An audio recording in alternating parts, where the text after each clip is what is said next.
আমার শেষ না, আরো আরেকটু আছে। তুমি বসো, আমি তো খাইছি, তুমি বসো। আগে খাওয়া লড়ান লড়ান।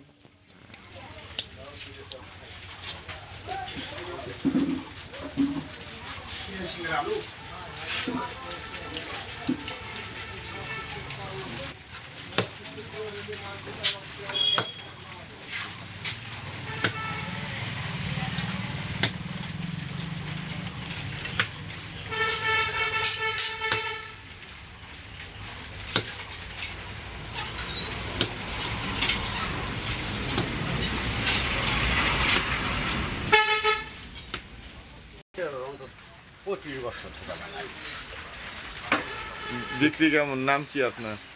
মকবুল হোসেন। এগুলাই মান্দার বিখ্যাত সন্দেশ?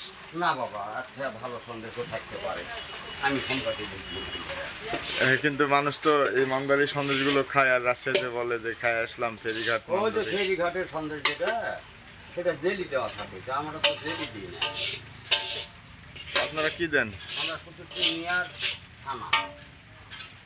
তাহলে তো এটাই বেশি ভালো না? যাই যেটা পছন্দ করে। এটা কি দামে বিক্রি হয়? 600 600 টাকা কেজি?